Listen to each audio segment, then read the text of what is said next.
사도신경으로 신앙 고백하시겠습니다.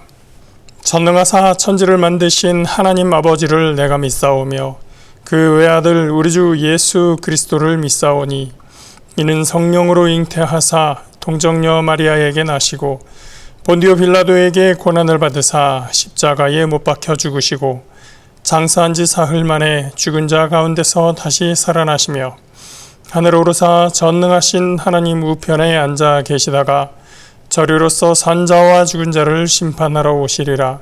성령을 믿사오며 거룩한 공회와 성도가 서로 교통하는 것과 죄를 사하여 주시는 것과 몸이 다시 사는 것과 영원히 사는 것을 믿사옵나이다. 아멘. 오늘 함께 보실 말씀은 로마서 5장 18절부터 21절 말씀입니다.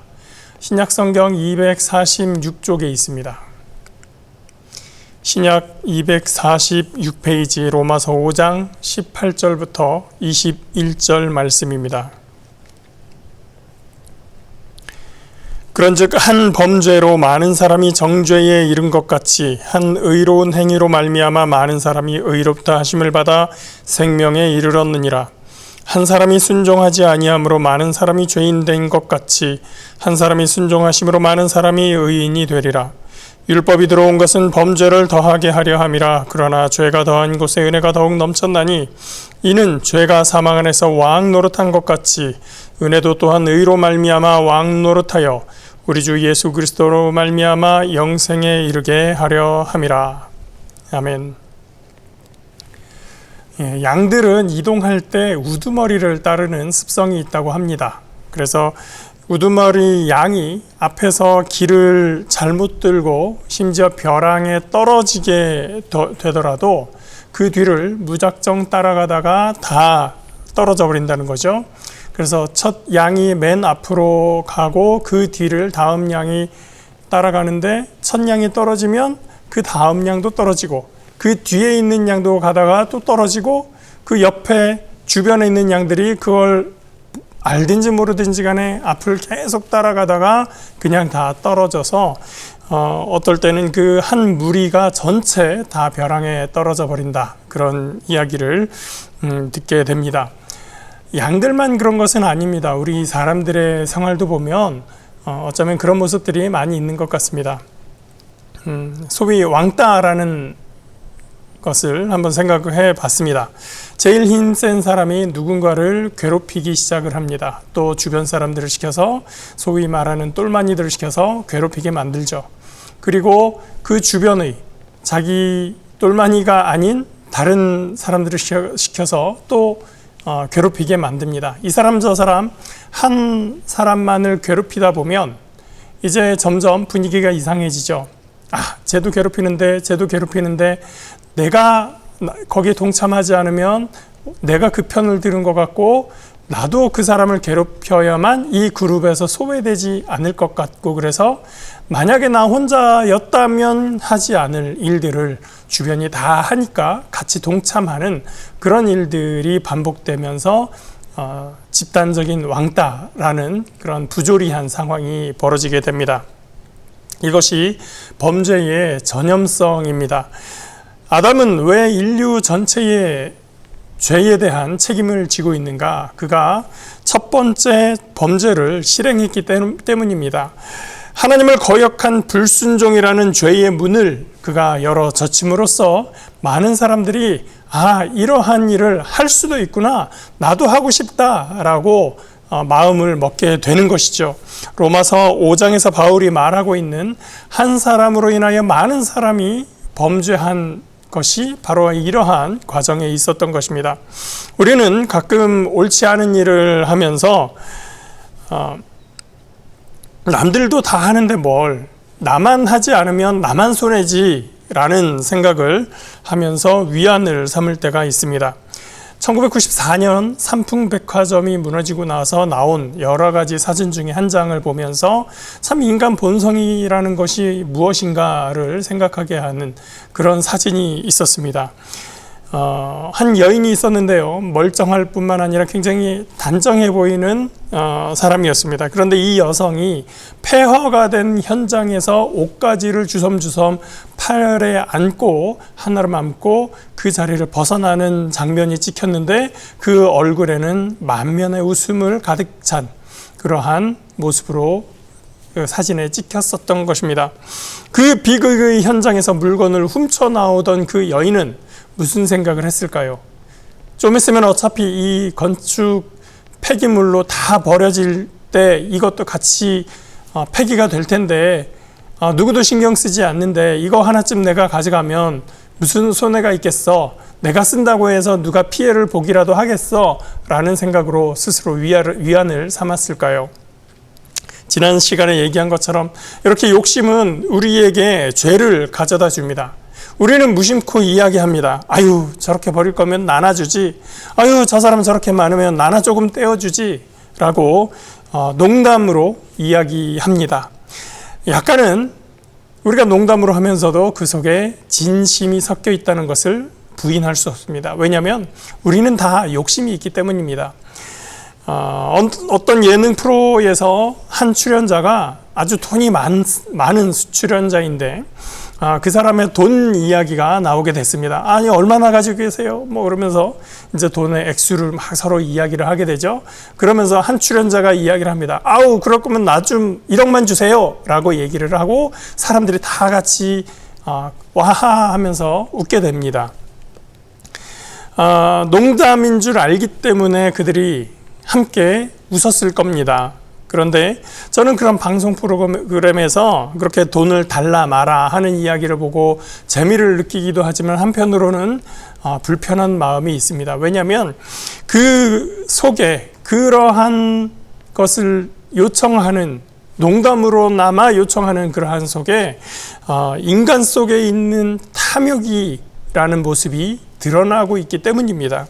개그는 개그일 뿐 심각하게 생각하지 말자라고 이야기할 수도 있겠지만 그 자리에 있는 사람들이 다 함께 웃은 건 그 자리에 있는 사람들이 함께 그 마음을 공감하고 있다. 아, 나도 저거 있었으면 좋겠다 라는 생각을 하고 있기 때문입니다. 심지어는 그 프로를 보고 있는 시청자들도 아, 나도 그 돈 있으면 좋겠다 라는 생각을 하게 되는 것이죠. 내 것이 아닌 것에 대한 욕심입니다.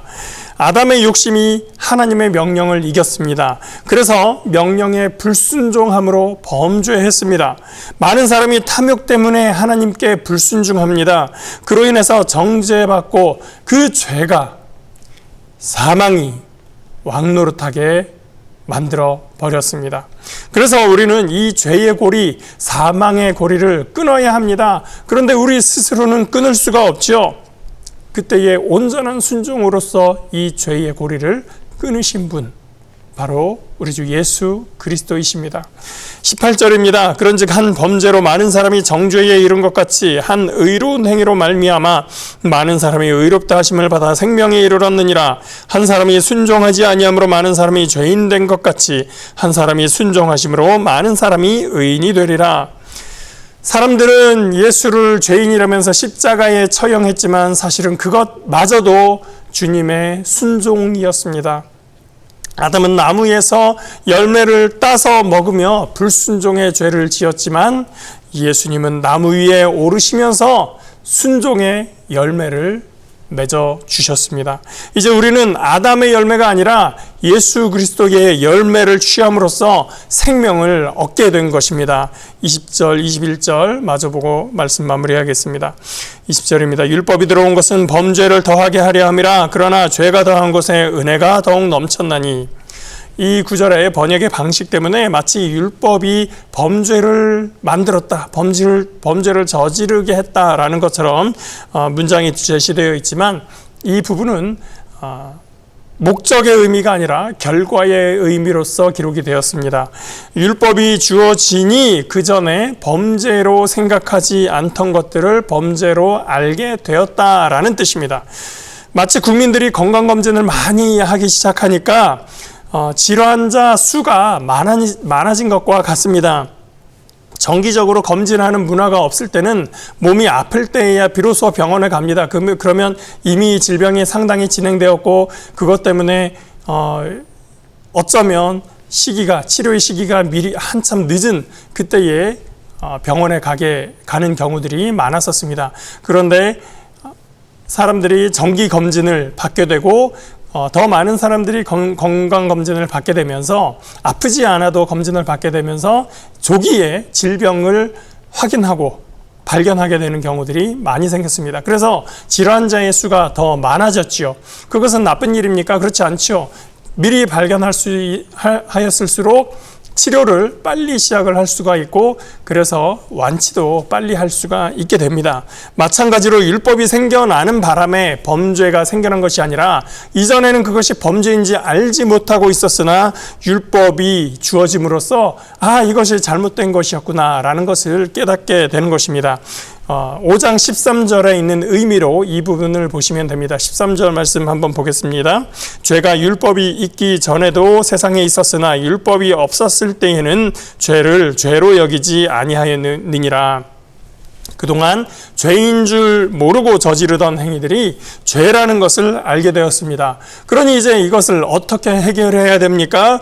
용서가 필요합니다. 그 용서에는 은혜가 필요합니다. 그 은혜를 넘치게 부으시는 분이 우리 주 예수 그리스도이십니다. 21절입니다.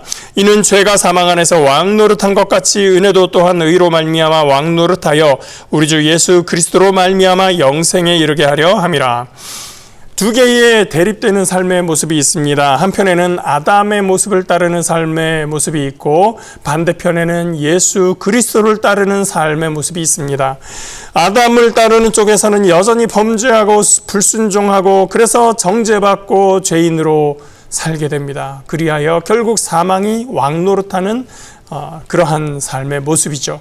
반대편에서는 은혜가 넘치고 순종함으로써 의의 옷을 입어 생명이 왕노릇하는 그래서 영생에 이르게 하는 예수 그리스도를 따르는 삶의 모습입니다.